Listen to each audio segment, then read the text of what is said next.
धन धन सतगुरु तेरा ही आसरा, धन धन सतगुरु तेरा ही आसरा। आप देख रहे हैं फेथ वर्सेस वर्डिक्ट।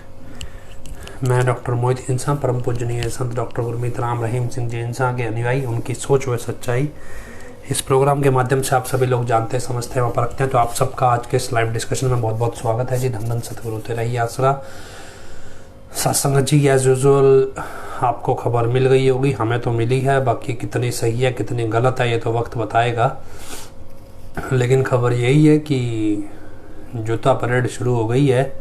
जो भक्ति के चरम शिखर पे पहुंच गए थे यूपी वाले की, और अब उस भक्ति में समुद्र तो सूख ही गए थे, अब जो बचे हुए रोड़े हैं अब वो बरसने लगे हैं। तो समुद्र से पत्थर बरसने लगे हैं कि समुद्र तो सूख गए। तो अब ये कितने बरसेंगे कितने नहीं बरसेंगे, कहाँ तक बरसेंगे और किस किस पे बरसेंगे मालूम नहीं। लेकिन ये दौर अब नया शुरू हुआ है और कहाँ तक जाएगा पता नहीं। और जो उनसे ये इनके बने हुए थे भक्त, अब उनको समझ आए भी भक्ति का ये रंग भी होता है। तो अब इस रंग से वो कैसे इस समस्या को समझाएंगे और कैसे अपनी वारिस को बचाएंगे तो पता नहीं, लेकिन जूता तो बजने लगा है। तो खैर, शुरुआत हम सबसे पहले करते हैं कि बहुत सारी साथ संगत के इस मामले में फ़ोन बहुत आ रहे हैं कि फार्म जो हैं, आधार कार्ड जो है, इसकी डिटेल बहुत ज़्यादा मांगी जा रही है, ज़बरदस्ती मांगी जा रही है और ज़बरदस्ती फार्म साइन करवाए जा रहे हैं। और ये कह के साइन करवाए जा रहे हैं भी हजूर महाराज जी का आदेश है। तो इसको लेकर बहुत सारी जगहों पे नाम चर्चाओं में या साथ संगत की और जितने भी ये इनकी पूरी ठगों की बस्ती जाती है, टोली कह सकते हैं आप, 85 मेंबरों की, और भी जो भी ये सैंपल जाते हैं एडम ब्लॉक वाले नमूने, तो इन सब के साथ झगड़ा कई जगह सुनने में आया है। कहीं लुधियाना में हुआ, कभी बठिंडा में, कभी इधर चंडीगढ़ साइड में भी हुआ, किसी ने जींद में भी बताया। तो कई अलग अलग जगहों पे इस तरह के झगड़ों की खबर लगातार आ रही है कि ज़बरदस्ती फार्म साइन करा रहे हैं और उसके बाद फार्म भरते नहीं है, फार्म को खाली छोड़ देते हैं। और जब ये लोग जिनके जिस साथ संगत के जैसे BPL कार्ड बने हुए हैं या बहुत सारी ऐसी सुविधाएं हैं जो कुछ लोगों को, सिलेक्टेड लोगों को मिलती हैं, आयुष्मान भारत योजना है, इस तरह की योजनाएं हैं जिसमें कुछ क्राइटेरिया है। लेकिन क्या है कि जो ये फार्म लिए जा रहे हैं, फार्म में क्या है कि आपकी आमदनी उन्होंने 2 लाख रुपए भर दी, 4 लाख, 5 लाख, 10 लाख भर दी और इनकम टैक्स के रिकॉर्ड में आपका वैसा है नहीं। तो उसके बाद क्या होगा कि आपको जो सरकारी मिलने वाली सुविधाएं हैं उन सुविधाओं पे रोक लग जाए, या आपको मान लो किसी को कोई जॉब में आरक्षण है, किसी को आर्थिक तौर पे आरक्षण है, अलग अलग गवर्नमेंट की बहुत सारी फैसिलिटीज़ अलग अलग स्टेट के हिसाब से, कैटेगरी के हिसाब से बहुत सारी स्कीम्स हैं जो चलती हैं। लेकिन ये जो फार्म है ज़बरदस्ती भरवा रहे हैं, इससे जो स्कीम है, सरकारी स्कीम है, उस पर भी असर आ रहा है। भी किसी का BPL कार्ड कैंसिल हो गया, किसी का कुछ हो रहा है, क्योंकि ये सारा डाटा जो है वो अपनी मर्जी से भर के सरकार के रिकॉर्ड पे चढ़ रहा है। अब सरकारी रिकॉर्ड में आपकी आमदनी मान लो 10,000 रुपये या 15,000 रुपये महीना है और आपका जो दान का रिकॉर्ड है वो मान लो 4 लाख रुपए साल का निकाल दिया जाए, तो फिर सरकारी आमदनी में आपकी आमदनी 30 से 35,000 या 40,000 रुपये महीना हो जाएगी। और उसके हिसाब से आपकी इनकम टैक्स की स्लैब जो है वो बदल जाएगी। और बदलने के बाद आपको किसी भी समय इनकम टैक्स का नोटिस आ सकता है, इतना टैक्स आपको सरकार को देना है, और अगर नहीं दोगे तो आपके सारे बैंक खाते सील कर दिए जाएंगे और आपके ऊपर मुकदमा चल पड़ेगा और आपको सजा भी हो सकती है, आपकी गिरफ्तारी भी हो सकती है। तो तमाम चीज़ें हो रही हैं और इसमें आपको समझा देते हैं भी, क्योंकि एक आधे ने पूछा तो बता दिया था, लेकिन जब कई लोगों ने पूछ लिया तो आपको ओपन तौर पे बताते हैं है क्या ये मसला और क्या नहीं है, तो क्यों ये फार्म भरवाए जा रहे हैं, सब आपको बताते हैं। असल में क्या है, जितनी जानकारी हमारे पास है, जब 25 अगस्त 2017 का दंगा हनीप्रीत पार्टी इन सब ने करवाया, उसके बाद क्या है कि डेरा के जितना भी बैंक अकाउंट्स हैं इन सब की जांच शुरू हुई। उस जांच में क्या हुआ, जब ये सारा दंगा वगैरह हुआ तो डेरे के जितने भी चार्टर्ड अकाउंटेंट थे, सीए जिसे कह सकते हैं, जो मतलब बैंक के खातों का या कह सकते हैं आपने कितना खर्चा किया नहीं किया, जो थोड़े पढ़े लिखे लोग हैं जो मतलब इनकम टैक्स भरते हैं, उनको पता होता है सीए क्या काम करते हैं। सीए एक ऑडिट करते हैं, भी सारा हिसाब किताब लगाते हैं, आपका कितना टैक्स बनता है, वो टैक्स आपको सरकार को देना होता है। तो जो सीए थे वो सारे भाग गए। भागने के बाद क्या हुआ, जो 2 नंबर के अकाउंटेंट थे वो क्या करते थे, यहाँ पे डेरे में 2 तरह के अकाउंटेंट है। एक तो चार्टर्ड अकाउंटेंट है, वो क्या होता है, वो एक भिवानी की कोई फर्म है, ऋषि शर्मा कंसल्टेंट ऐसा कुछ नाम से है।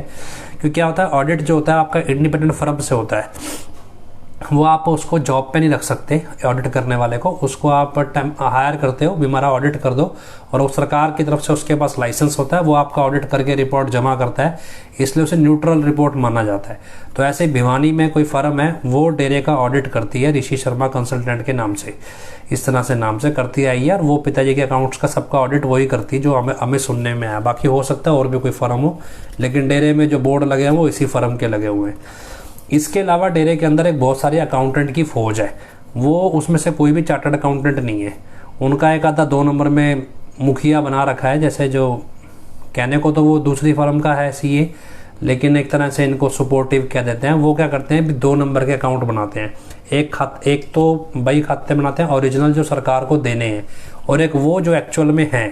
तो ऐसे 2 चीज़ें बनाते हैं। हुआ क्या कि 25 अगस्त के बाद जब चार्टर्ड अकाउंटेंट भाग गए तो छोटे वाले अकाउंटेंट रह गए। अब उनको ये नहीं पता था भी सरकारी बंदों को हैंडल कैसे करते हैं, क्योंकि वो काम चार्टर्ड अकाउंटेंट्स का ही होता है कि सरकार को कैसे रिपोर्ट देनी है। ऐसे में क्या हुआ, जितने भी वो 2 नंबर वाले खातों के हिसाब किताब बनाए हुए थे वो सारे ईडी इनकम टैक्स वालों के हाथ में लग गए। जब ईडी इनकम टैक्स वालों के हाथ में लगे तो उनको पता चला भी खाते में तो 1 करोड़ रुपया डाला है, लेकिन एक्चुअल में 10 करोड़ रुपया इकट्ठा हुआ है। खाते में 2 करोड़ डाला है, एक्चुअल में 50 करोड़ इकट्ठा हुआ है। तो ये जो खाते डुप्लीकेट और ओरिजिनल अलग अलग पकड़े गए, इस सब के बाद इनकम टैक्स और ईडी ने बड़े स्केल पे डेरे की जांच करना शुरू कर दिया, जिसमें शासत नामजी ग्रीनेस वेलफेयर फोर्स विंग का खाता बंद कर दिया, डेरा सच्चा सौदा का खाता बंद किया गया, और शासत नामजी रिसर्च एंड डेवलपमेंट फाउंडेशन का। लेकिन खाता बंद होने का मतलब ये नहीं होता भी आप खाता चला नहीं सकते, तो एक अलग खाता खुल जाता है। मेन खाते सीज हो जाते हैं जब तक उसकी जांच ना हो जाए। ऐसे में लेकिन ग्रीनेस का जो खाता था वो सिर्फ भलाई खाता था, वो उसमें कोई संस्था का इंटरनल वर्क था नहीं, क्योंकि ग्रीनेस की कोई अपनी एसेट नहीं है, तो वो सिर्फ समाज भलाई के लिए बनी है और उसकी अपनी कोई प्रॉपर्टी नहीं है। इसलिए ग्रीनेस के खाते में एक और कारण था कि जो आप पर्चियां कटाते थे, ग्रीनेस की पर्चियां कटती थी, वहाँ पे भी पैसे जमा कराए, तो जो पर्चियां कटती थी उसमें जो मान लो 100 पर्ची कटी है तो पैसा एक ही पर्ची का जमा कराते थे, जो 99 पर्ची हैं उनका पैसा ये खुद खा जाते थे। तो हुआ क्या कि इनकम टैक्स और ईडी वालों के हाथ में वो पर्चियां भी लग गई, भी पैसा तो लिया है लेकिन ये पैसा जमा नहीं कराया बैंक में। तो ऐसे में ग्रीनेस का खाता बंद कर दिया गया बिल्कुल ही भी। ये उसमें करोड़ों रुपए की रसीदें, करोड़ों ऐसे बहुत सारी रसीदों की किताबें मिली जांच डेरा के अंदर से, और उसके बाद ये जांच शुरू हुई भी आखिर डेरे की मैनेजमेंट ने एक बहुत बड़ा फ्रॉड किया है। असल में वो सारा पैसा ये खुद खा रहे थे, इनके परिवार वालों को बांट रहे थे, कैसे ये करोड़पति बन गए, कैसे 2-2 किल्ले जमीन से 100-100 किल्ले जमीन बन गई। तो ये सारी चीजें हो तो रही थी पर्सनल प्रबंधकों के साथ। अब जब इनकम टैक्स की इंक्वायरी बैठी, उन्होंने बोला भी ये पैसा गया कहाँ। ना तो डेरे ने अपनी प्रॉपर्टी खरीदी, ना पिताजी के परिवार ने प्रॉपर्टी खरीदी, ना पिताजी ने प्रॉपर्टी खरीदी, तो फिर ये पैसा गया कहाँ, किस काम में लगा। तो ऐसे में क्या है, अब जांच का जो दायरा है, जो क्या कहते हैं बंदूक है जांच की इनकम टैक्स ईडी वालों की, वो आ गई एडम ब्लॉक के मेंबरों के घरों तक। भैया तुम्हारी प्रॉपर्टियां चेक कराओ। तो जब उनकी प्रॉपर्टियां चेक करने लगे तो ऐसे में इन्होंने सेटिंग करना शुरू किया, और फिर लगा भी इसका भी हिसाब किताब कैसे किया जाए। तो बोले अब इसमें क्या करो, साथ संगत का खर्चा दिखाओ। तो अब संगत का खर्चा भी दिखाओ और इस संगत ने पैसा दिया है ये भी दिखाओ। तो ऐसे में संगत से जबरदस्ती अब ये फार्म भरवा रहे हैं भी हमने इतना पैसा आपसे लिया है, आपके ऊपर इतना पैसा फिर खर्च भी किया है। अब एक तरफ तो इनको ये दिखाना है भी खाते में तो 1 करोड़ है, आया 10 करोड़ है मान लो, अब 1 करोड़ का हिसाब किताब तो खाते में है, लेकिन जो 9 करोड़ का हिसाब है, 9 करोड़ आया कहाँ से, उसके फार्म आपसे भरवाएंगे। फिर 9 करोड़ खर्चा कहाँ पे, ये फार्म भी आपसे भरवाए जा रहे हैं। तो उसमें आप नशा करते थे, आप नॉन वेज खाते थे, आपको रिहेबिलिटेशन किया गया, आपको नशा मुक्ति केंद्र में रखा गया, आपके ऊपर खर्चे किए गए, आपको लंगर फ्री में खिलाया गया, मटर पनीर, बूथ पिन्ने, काजू कतली, ये सब किस लिए है? ये सिर्फ और सिर्फ उस 9 करोड़ का हिसाब बनाने के लिए है। लेकिन उसके आड़ में भी आपसे 900 करोड़, 1000 करोड़ जो वसूल रहे हैं कि जी इनकम टैक्स वालों को हिसाब देना है। तो ये सारा धंधा चल रहा है इस तरह से। इस सब के साथ साथ अभी ये क्या है कि इन्होंने हाल ही में पंचकुला में जाके 15 सेक्टर में अपना डेरा लगा लिया है। तो वहाँ पे क्या है, अभी सुबह से शाम तक इनके पास क्या है कि अब टेबल के नीचे से, ऊपर से, दाएं से, खिड़की से, बाथरूम से कोई ऑफिसर आता है, कभी कोई उनका दलाल आता है, कभी कोई आता है। तो ये सब चीज़ें वहाँ पे तालमेल, सेटिंग बेटिंग बिठाई जा रही है। अभी इधर से पंचकुला दंगे वाला जो केस है वो भी आगे बढ़ रहा है। इधर से चंडीगढ़ कोर्ट ने नया बखेड़ा खड़ा कर दिया, अभी यूपी वाले को पेश करो। तो मतलब ये सारी चीज़ें कॉम्प्लिकेट होती जा रही हैं और उस सबके बीच इनको हर पार्टी को राजी करना है। आप किसी को ये कैसे बोल रहे हैं, हमारे पास तो बंदा ही नकली है और इसको नकली को पेश कैसे करेंगे, असली तुम्हारे पास है ही नहीं, हम पेश नहीं कर सकते, नहीं तो पंगा हो जाएगा। मतलब ये सारी चीज़ें, इधर से इनकम टैक्स सिटी तो ज़बरदस्ती फटाफट से क्या है, अभी अगर आपने ये फार्म भर के नहीं दिए तो एडम ब्लॉक के नमूनों की प्रॉपर्टियाँ जब्त होनी शुरू हो जाएंगी। अब ऐसे में क्या है कि बहुत सारे लोगों से झगड़े हो रहे हैं। तो ऐसे में आप क्या कर सकते हैं, आप एक ईमेल लिखिए, आप एक चिट्ठी लिखिए, चिट्ठी आयकर विभाग को लिखो। पंचकुला में शायद मनी माजरा के पास इनका दफ्तर है, जिसको भी पता हो, पंचकुला हरियाणा का जो दफ्तर है वो मनी माजरा के पास पड़ता है, पंचकुला में, गुड़गांव में भी पड़ता है। तो 2 जगह है मेरे ख्याल, हरियाणा पंचकुला के दफ्तर से कंट्रोल होता है। तो वहाँ पे आप एक चिट्ठी लिख के डाल सकते हैं भी इस तरह करके डेरा की मैनेजमेंट आपसे ज़बरदस्ती ये फार्म भरवा रही है। आप बीपीएल कैटेगरी में आते हैं, आप कोई रिजर्वेशन की कैटेगरी में आते हैं, आपकी इनकम इतनी नहीं है, आपने डोनेशन नहीं किया, आपसे खाली फार्म ज़बरदस्ती साइन करा लिया गया। क्योंकि कल को जब ये फार्म जमा हो जाएंगे और जमा होने के बाद अगर उन्होंने रिकॉर्ड से, क्योंकि हरियाणा सरकार इसमें बहुत तेज़ है, हरियाणा सरकार तो बहुत जल्दी नाम काटती है। अब पंजाब सरकार, क्योंकि आम आदमी पार्टी की है, वो भी इस मामले में अपना पैसा बचाने के लिए पूरा जोर लगा रही है भी पैसा कहाँ पे। तो सेक्टर 4 में ऑफिस है, सेक्टर 4 में नहीं है, 4 में होगा शायद। तो जहाँ पे भी है इनकम टैक्स का ऑफिस है, तो वहाँ आप उनके डायरेक्टर के नाम एक लेटर लिखो, इस तरह करके आपके पास ये आपसे फार्म भरवाए जा रहे हैं, जो हरियाणा वाले हैं। पंजाब वालों का मेरे ख्याल चंडीगढ़ में होगा, राजस्थान वालों का जयपुर या जोधपुर, जहाँ पे भी होता है वो राजस्थान वाले बता देंगे। ऐसे ही दिल्ली वालों का तो दिल्ली में है ही। तो आप इनकम टैक्स डिपार्टमेंट को डायरेक्ट ईडी के ऑफिस में दिल्ली लिख दो, सेंट्रलाइज इनकम टैक्स को लिख सकते हो, क्योंकि इनकम टैक्स ज़्यादातर सेंट्रल गवर्नमेंट से ही कंट्रोल होता है।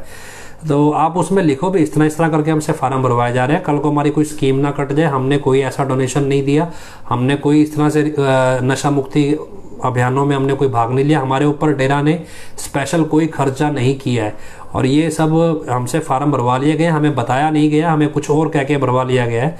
और कल को हमारा कोई फार्म ऐसा आता है, हमारा आधार कार्ड यूज़ होता है, आधार नंबर यूज़ हो जाता है, तो इस सब की हमारी जिम्मेदारी नहीं होगी, कोई भी जमा कराए तो उसकी होगी, क्योंकि हमें इसकी जानकारी नहीं थी।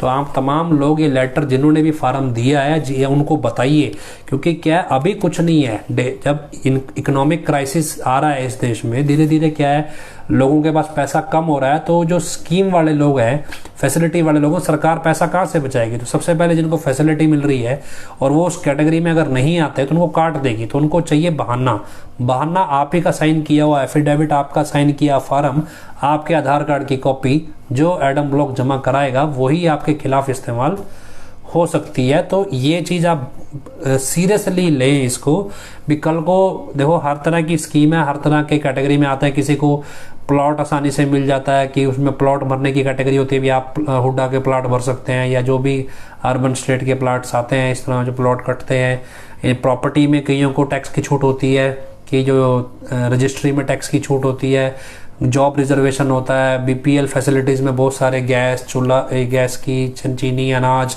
बहुत सारी फैसिलिटीज़ अलग अलग तरह से गवर्नमेंट की चल रही हैं। मकान बनाने में सब्सिडी, सोलर मिलता है, बहुत सारी चीज़ें अलग अलग तरह की सब्सिडी है। तो सारी चीज़ें भी आपकी किसी न किसी तरह से जुड़ी हैं कईयों काफ़ी लोगों की, तो आप ज़्यादा जानकारी लोगों तक पहुंचाएं, चाहे फेसबुक पोस्ट डालें, चाहे आप डायरेक्ट इनकम टैक्स को लेटर लिख दें भी ऐसे ऐसे अगर आपके इलाके में हुआ है, जिससे क्या है भी इनका तो कुछ नहीं जाएगा, इन तो सेटिंग करनी है। अफसर ने क्या, आजकल तो अफसर इतने ज़्यादा ईमानदार हैं कि आप देख ही रहे हैं जंतर मंतर पे चल रहा है, और इतना सब कुछ होने के बाद कुछ नहीं हो रहा है। और इधर यहाँ तो गुमनाम चिट्ठी में ही सब कुछ चला दिया, सीबीआई भी लग गई, हाई कोर्ट भी बैठ गई, सभी को आफत लगी थी, फर्जी गवाह भी जेब, सब कुछ आ गया। तो ये सब चीज़ें चलती रहती हैं। ऐसे में कब आपके ऊपर गाज गिरवा दें बिना मतलब, तो पिताजी ने तो वैसे ही वचन कर रखे हैं भी ये तो आपको मझधार में ले जाके डूबेंगे, तेल दे देंगे जहाँ से आप निकल भी ना सको। तो अब पिताजी के वचन तो पूरे होने ही, क्योंकि आपने इनका साथ जो दिया है। अब ये साथ क्यों दिया? एक तरफ तो इन्होंने पहले पाप किया, आपका पैसा खा लिया, जो डेरे का पैसा खाया वो पाप किया, फिर वो पैसा अपने परिवार पे लगाया दूसरा, तीसरा अब आप उस पैसे को बचाने के लिए जो फर्जी फार्म भर रहे हो, तो आप उस पैसे की लूट में बराबर का भागीदार बन रहे हो इस सब में। तो ये चीज़ें मतलब आध्यात्मिक तौर पे भी आप डेरा के पैसों को जो लूटा है, जिसने लुटेरों को बचाने के लिए आप ये काम कर रहे हो, तो आप उनके पाप में बराबर के भागीदार बनते हो। तो इस सबसे भी बचे। बात आ रही है डेरा के अंदर लड़ाई झगड़े की।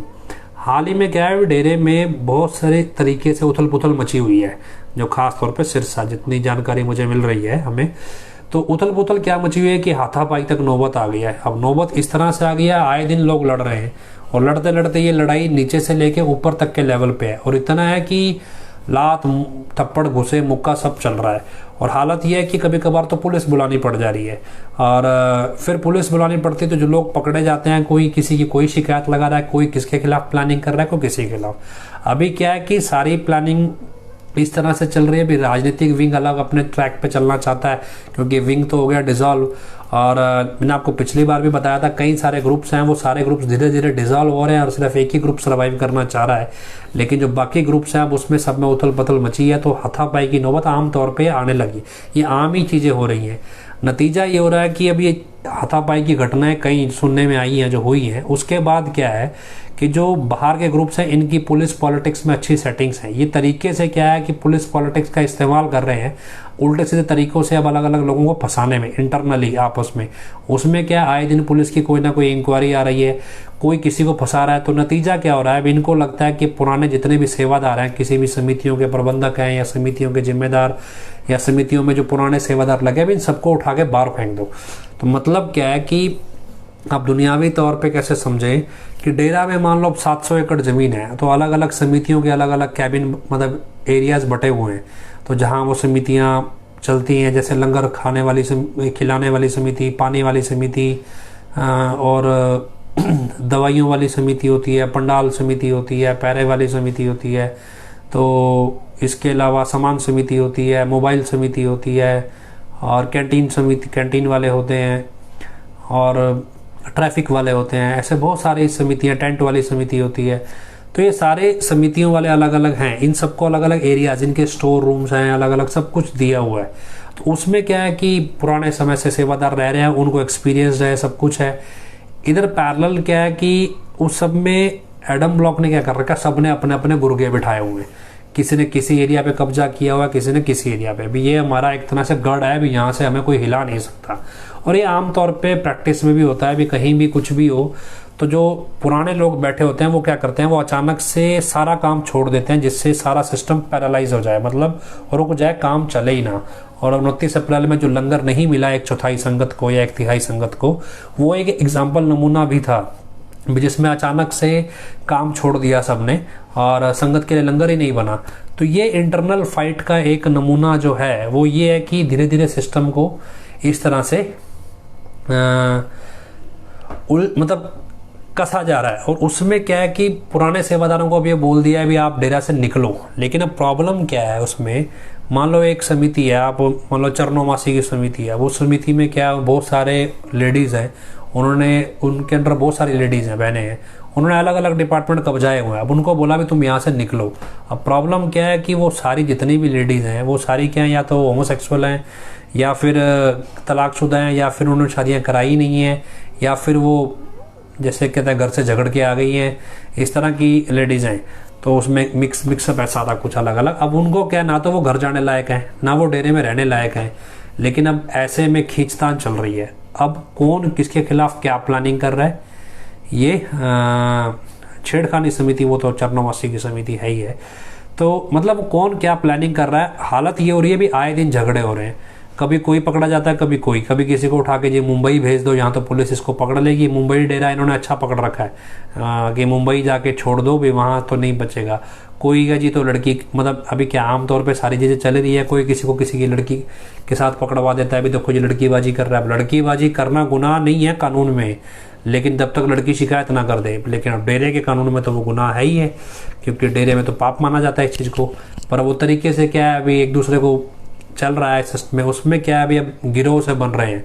गिरोह में हालत ये है अभी, अब मैडम ब्लॉक की मैडम के भी जूते बजने की खबर है, अभी अच्छा खासा जूता बजा है। और अब लेकिन अब ये सोचने जो ज़्यादा अंधभक्त हैं वो ये सोचिए बैठ के भी अब ये कौन सी भक्ति की लीला रचा रही है। अब यूपी वाला बचा ले उसे जाके, उसने तो समुद्र के समुद्र भी, तो इस जैसी तो भगत पैदा ही नहीं हो सकती, इतनी भक्ति करनी पड़ती है। ये भक्ति का तो ये हाल है, बिरा चलता चुंगी क्लर्क उसके थपेड़े मार के जा रहा है। तो खैर अभी कितना सच्चा नहीं है कुछ कह नहीं सकते, लेकिन जो खबरें निकल के आ रही हैं वो इसी तरह की हैं। और इतना है कि आप गाली गलौज भी इस लेवल का है कि मतलब आमतौर पे सभ्य तो हम दे ही नहीं सकते, और कैमरा पे तो बिल्कुल ही नहीं। तो इस लेवल पे चीज़ें जब शुरू हों तो आप सोचो भी कौन सी भक्ति कौन सी, ये सब तो सारा सत्ता का खेल है। अब जूता बज ही रहा है, कहाँ तक बजेगा पता नहीं, हमें तो क्या लेना है। लेकिन इस सब में क्या है अभी, अब इनकी दूसरी तरफ से वो पंचकुला में जो चल रही है नौटंकी। तो खैर हमारा जो मसला है वो सिर्फ इतना है भी साथ संगत बहुत सारी कॉल कर रही है अलग अलग, खास तौर पे फॉर्म के पीछे जो फार्म भरवाए जा रहे हैं। तो इस फार्म वाले में आपको बार बार कह रहे हैं भी आपके साथ अगर आपने भर दिया है या आपके किसी जानने वाले ने गलती से भर दिया है तो आप इनकम टैक्स को चिट्ठी लिखो, और आपने अपना स्टेट का इनकम टैक्स होता है, अगर नहीं है तो दिल्ली सेंटर इनकम टैक्स होता है। आपके घर में कोई 10वीं 12वीं पास भी पढ़ा लिखा बच्चा हो तो वो आपको इंटरनेट पे गूगल पे इनकम टैक्स वालों के दफ्तर का पता निकाल के दे देगा, और ये आपने इनकम टैक्स के डायरेक्टर के नाम पे लिखना है। और उनको ये लिखना है भी हमने डेरे ने हमारे ऊपर ऐसा कोई खर्चा नहीं किया है, जो हमसे फार्म में खाली फार्म हमसे भरवाए गए हैं और हमें कुछ और कह के भरवाए गए हैं भी ये पैरोल से संबंधित है, गुरु जी की पैरोल है। आप यकीन मानिए डेरे के पैसे से हजूर पिताजी की प्रॉपर्टी में कोई इजाफा नहीं हुआ है, इसलिए इनकम टैक्स की कोई इंक्वायरी हजूर पिताजी पे नहीं चल रही है। क्योंकि जो पैसा आया है सरकार को यही पूछना होता है पैसा गया कहाँ। अब ये पैसा कहीं ना कहीं तो लगा, या तो प्रॉपर्टी में लगा या सामान खरीदा, तो उसकी जांच होती है। जांच में ना तो शाही परिवार की कोई एक्स्ट्रा ऑर्डिनरी प्रॉपर्टी पाई गई है और ना ही हजूर पिताजी की प्रॉपर्टी पाई गई है। लेकिन जिनकी पाई गई है वो है भिखारी लोग जिनके पल्ले कुछ नहीं था, और आज 500 700 करोड़ की, हजार करोड़ की प्रॉपर्टियां बनाए बैठे हैं। तो अब जब उनकी प्रॉपर्टियों की गर्दन पे हाथ आ रहा है, उनकी गर्दन पे हाथ आ रहा है, तो वो आप लोगों से फार्म भरवा के अपनी प्रॉपर्टी को बचाने के लिए ये सब, क्योंकि वो सिर्फ इतना ही पूछेंगे भी ये 10 करोड़ रुपया, ये 50-100 करोड़ रुपया कहाँ गया, और कहाँ गया वो दिखा रहे हैं जी आपके ऊपर लगा, तो आपके ऊपर कहाँ लगा। तो ये चीज़ आपसे वो लिखवा रहे हैं भी आप लिख के दे दो भी आपके ऊपर लगा। फिर कभी वो किसी तरीके से लिखवा रहे हैं, कभी किसी तरीके से। तो आप इन चीज़ों से बचें। कल को यही इनकम टैक्स जब आपके ऊपर आपकी गर्दन दबोचने लगेगा भी आपकी इतनी आमदनी है, आपकी इनकी आमदनी कैसे है, आपने लिख कर दिया है, तो ये एफिडेविट है आपका हमारे पास आया, तब आप क्या करेंगे, तब आप वो मुकदमा जो एडम ब्लॉक के ऊपर डेरे का पैसा लूटने की वजह से होना चाहिए, वो मुकदमा आपके ऊपर उठ के आ जाएगा भी आपके पास पैसा कहाँ से आया। तब आप क्या जवाब देंगे इनकम टैक्स को, ये सोच लीजिएगा। क्योंकि ये कोई आपसे पूछ के रकम नहीं भरेंगे, इन्होंने तो 10 लाख भर देनी है, तो आप 10 लाख का हिसाब कहाँ से देंगे। ये तो बोल देंगे जी उन्होंने 10 लाख भर के दिए, 10 लाख दिया, हमें क्या पता, उससे पूछो जाके जिसने 10 लाख दी है। तब आप कैसे बताएंगे कि मैंने 10 लाख कहाँ से दी है, जब आपकी आमदनी 2 लाख रुपये है। तो फिर आपकी प्रॉपर्टी जब तो आपके ऊपर मुकदमा चले, आप जेल में जाएं, तो बेटर है अभी भी आपके पास समय है, भी इनकम टैक्स को आप शिकायत करो, ये लिख कर दे दो कि भैया ऐसे हमसे करवाया गया और ये लोग हमसे करवा रहे हैं। और उसमें आप खास तौर पे डेरा की मैनेजमेंट का नाम जरूर लिखें, क्योंकि 45 मेंबरों के ऊपर वो मुकदमे नहीं है, वो डेरा की एडमिनिस्ट्रेशन पे आएगा। तो आप उसमें डॉक्टर PR नैन और ये हनीप्रीत का खास तौर पे नाम लिखें, क्योंकि आधिकारिक तौर पे कागजों में यही जिम्मेदार है। हनीप्रीत उर्फ प्रियंका तनेजा पुत्री रामानंद तनेजा, ये उसका नाम है। पृथ्वीराज नैन, डॉक्टर पृथ्वीराज नैन है, डेरा की चेयरपर्सन है कागजों में। तो इन दोनों की ही जवाबदेही है कानून में, तो इन्हीं का नाम लिख के आप लिखिए, इनकी तरफ से जो लोग भेजे जा रहे हैं वो ये काम हमसे करवा रहे हैं। तो कोई भी ऐसा फार्म हमारे नाम का आता है तो हमारी उसकी कोई जिम्मेदारी नहीं है।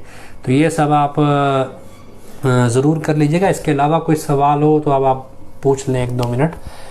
थोड़ी तबीयत, आजकल मौसम बिगड़ा हुआ है, बदलता रहता है तो गर्म सर्द वगैरह हो रहा है, तो इसलिए लाइव नहीं हो पा रहे हैं, उतना नहीं बोल पा रहे।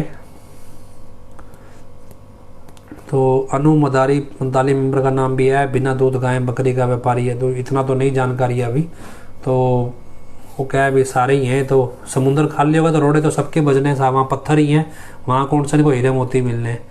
जैसे समुद्रों में रोटियां नहीं मिल सकती, वहाँ पे हीरे मोती कहाँ से मिलेंगे।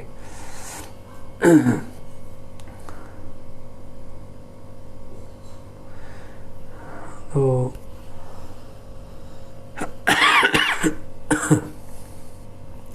कोई सवाल आपका हो, सवाल कीजिए, कमेंट्स आपसी बातचीत बाद में कीजिए। किसी का कोई डाउट हो तो आप वो लिखने दीजिए उन्हें। तो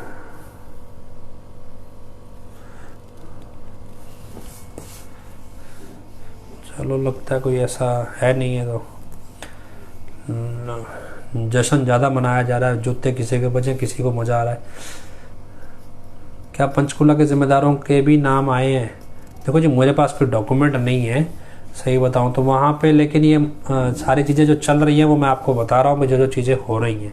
अब ऐसे में क्या है कि हमारे जैसों के लिए पुलिस वालों की चाबी कस देते हैं। ये जैसे चाबी वाला खिलौना होता है ना, वो चाबी कस दो, डमरू डमरू कुछ ना कुछ बजाता रहता है। इसी तरह है कि ये पुलिस वालों की चाबी कस देते हैं। पुलिस वालों को पता तो होता नहीं भी इनका इस्तेमाल किस लिए हो रहा है, और वो भी वहाँ पे क्या सिपाही लेवल के लोग होते हैं, उनको कौन सा इतना कानून का पता होता है। वो उठा के फ़ोन मारते रहते हैं इधर उधर लोगों को डराने के लिए। तो कुछ वही ड्रामा इनका चलता रहता है, तो ऐसा कुछ नहीं है। और एक जो और जानकारी आपको देना, अगर आपको ये लगता है भी अगर आप यूपी वाले के खिलाफ कुछ बोलोगे, जो ये सैंपल लेके आई है हनीप्रीत, और आपके ऊपर कोई मुकदमा हो जाएगा, तो क्योंकि बहुत सारी साथ संगत डरती है भी अगर हम यूपी वाले के खिलाफ कुछ भी बोलेंगे तो हमारे ऊपर मुकदमा हो जाएगा, धार्मिक भावना भड़काने का वगैरह वगैरह।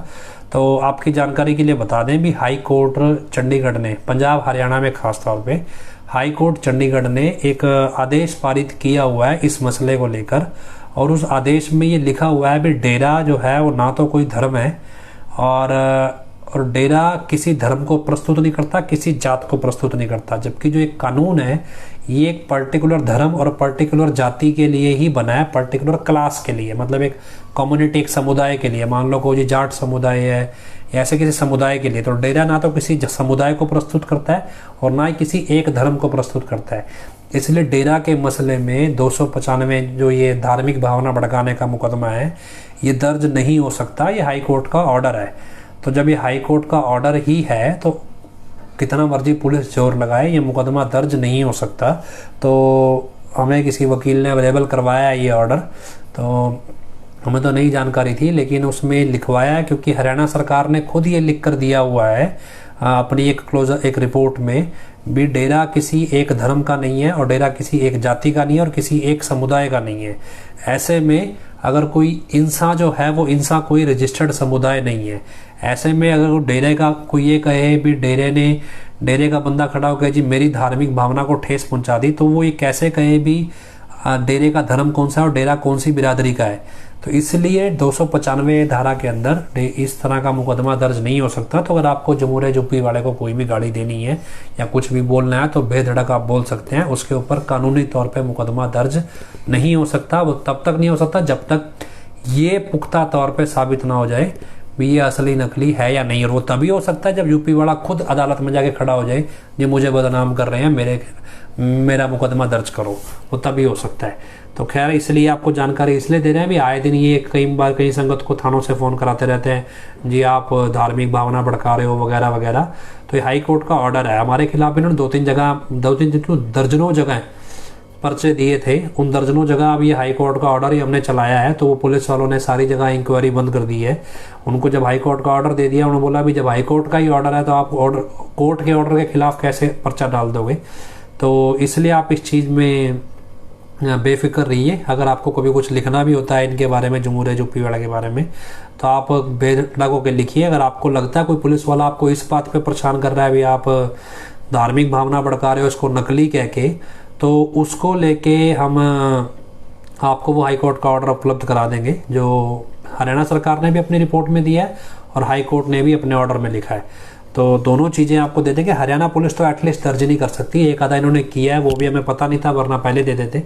तो लेकिन अब हमने पुलिस वालों को बता दिया, वो बोल रहे हैं अभी इसकी क्लोजर रिपोर्ट हम डाल देंगे, अभी ये मुकदमा आगे नहीं चलेगा 295 वाला। तो खैर ये चीज़ें आपको इसलिए बता रहे हैं, भी कई लोगों का फ़ोन आया पिछले 2-3 दिनों में कि जिस तरह से पुलिस वालों से फ़ोन करवा देते हैं भी, तो धार्मिक भावना भड़काने का मुकदमा दर्ज करा देंगे। तो आपको कोई भी ऐसा पुलिस वाला हरियाणा पंजाब में खास तौर पर डराए कि जी आपने डेरा के इसको यूपी वाले को नकली कह के धार्मिक भावना भड़काई है, तो आप हमें उसी टाइम बताएं, हम आपको हाई कोर्ट का वो ऑर्डर अवेलेबल करा देंगे। लेकिन हमें ये जरूर बताएं भी कौन से थाने में आपके खिलाफ क्या शिकायत दी गई है। तो खैर ये चीज़ सच से जो सच है, नकली को नकली कहेंगे और डंके की चोट पे कहिए, कोई दिक्कत नहीं है, कोई परेशानी नहीं है। सवाल मुझे लगता है कोई दिखाई नहीं दे रहा है। तो खैर ये चीज़ें हम आपको बार बार बता रहे हैं कि कोई भी फालतू फार्म आपसे भरवाया गया, आप इनकम टैक्स ईडी को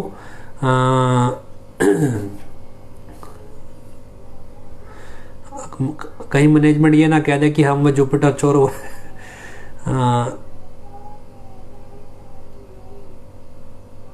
लाइव कार्यक्रम सुबह फेसबुक पे बता दिया करें जी। ऐसा जी, मेरी तबीयत ख़राब थी और मेरा कोई ऐसा डिसाइड नहीं होता कि इसी दिन लाइव करना होता है।